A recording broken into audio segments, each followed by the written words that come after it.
राजकुमार जी बिलासपुर से। महाराज जी आपके चरणों में कोटि कोटि प्रणाम। महाराज जी जैसे लोग भंडारा कराते हैं, भगवान के नाम का प्रसाद या लंगर लगाते हैं, तो ऐसा बोला जाता है कि प्रसाद बांटने वाले के पाप कट रहे हैं और भोग पाने वाले के हिस्से में आते हैं और उनके पुण्य नष्ट होते हैं। तो महाराज जी हम अपने हिस्से के पाप किसी और को क्यों दें कि हमारे खुद के गलत कर्मों की सजा कोई और क्यों भोगे? और महाराज जी उद्देश्य इसका दूसरा भाव कर लो कि भगवान ने हमको 4 रोटी दी है तो 2 में हम बांट कर खा रहे हैं। पाप पुण्य काहे को लगा? हमको कोई पाप नष्ट करने की बात है, अपने भगवान की आराधना कर रहे हैं। तो दियम वस्तु गोविंदम तुभ्यमेव समर्पये, हे भगवान आपके द्वारा दी हुई वस्तु आपकी सेवा में लगा रहे हैं, तो वो पाप वाली बातें हटा दो। ये बात सर्वोत्तम है। तो दियम वस्तु गोविंदम तुभ्यमेव समर्पये, हे गोविंद आपने जो मुझे दिया उसी में से हम कुछ बांट रहे हैं।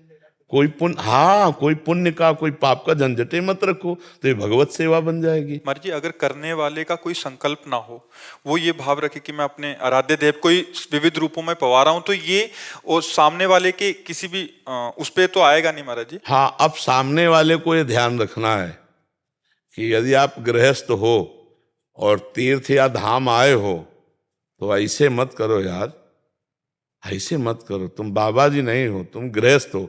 बिहारी जी के मंदिर में मिले, राधा वल्लभ जी के मंदिर में मिले तो ऐसे ले लो किनका वो भी थोड़ा।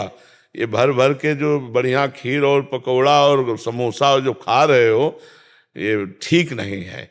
तुम गृहस्थ हो, तुम अपनी कमाई करते हो, तो धाम आओ तीर्थ आओ, 2 को पवा दो, लेकिन पाने की इच्छा मत रखो।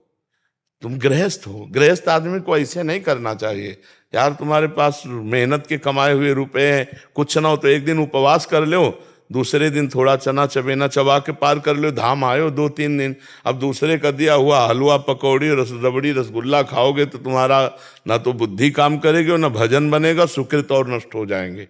ये बात समझ लो। इसीलिए हम कई बार सत्संग में प्राय रोका है कि मंदिर में आप प्रसाद ले सकते हो, ये जो बाहर सब दान पुण्य वाला भावनात्मक है ये तुम्हारे लिए हानिकारक होगा, नहीं लेना चाहिए। जैसे परिक्रमा आदि पे बट रहा है वो तो चलो हम ऐसे किया चल दिए। महाराज जी जैसे किसी आश्रम आदि या कहीं रुकते हैं तो वहां अगर पाते हैं तो उतना देना चाहिए, देना चाहिए। अगर आप होटल में जाओ तो पता चले कि ये भोजन हमें 100 रुपये का मिलेगा, तो हम कह रहे हैं ना 100 रुपये तुम दो तो 50 तो दे ही दो, वहां ठाकुर जी के चरणों में चढ़ा दो।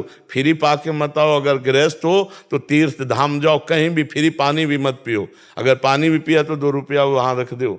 ऐसे चलना चाहिए। गृहस्थी तप के अंतर्गत ही आ जाता है महाराज जी। बिल्कुल बिल्कुल, इसको बहुत सावधानी से, इसीलिए तीर्थयाटन जो है सब कोई नहीं लाभ ले पाता है। तीर्थों में जाकर नशा करना, तीर्थों में जाके होटल बुक करके व्यभिचार करना, तीर्थों में गंदे आचरण, भारी पाप कमा के आ रहे हो। दूसरे का खा लिया कि यार बच गए, 100 रुपया बच गया इनके भंडारे में। 100 तो तुमने 100 तो बहुत कम मेहनत में कमाए, लेकिन पुण्य जो बहुत मेहनत में कमाए वो दे दिए। तुम्हें पता नहीं है कि 100 नहीं हजारों का पुण्य नुकसान हो गया। बहुत सावधानी से तीर्थों में जाए। हम कह रहे हैं भगवान के धामों तीर्थों में जाए तो दूसरों का पाए मत, दूसरों की निंदा मत करे, कोई पाप मत करे। एक दिन भले उपवास करके रह जाए, इसके बाद चला जाए यहाँ से। यहाँ रह करके कोई पाप आचरण न करे भगवत धामों में। और गृहस्थी में है तो ऐसे करना बनता ही नहीं। ऐसे वो बांट रहा है, अगर ऐसे किया तो 50 रुपये उसकी जेब में डाल दो। हम मान गए तुम्हारी बात। इसमें फिर दूसरा सिद्धांत ये समझ आ रहा है कि जैसे पाप उसके नष्ट हो रहे हैं, ये ले रहा है, ये एक सिद्धांत हो गया। इसमें ये समझ आ रहा है कि इसका जो तप है उसका जो पुण्य बना और उसको लाभ जा रहा है, इसके पुण्य नष्ट हो रहे हैं। इसमें हम गृहस्थ धर्म की एक मर्यादा भी है। हम और पाप पुण्य दोनों को छोड़ रहे हैं। गृहस्थ धर्म की, आप कमाते हो, आप तीर्थ आए हो, धाम आए हो, आप 2 का पेट भरना सीखो।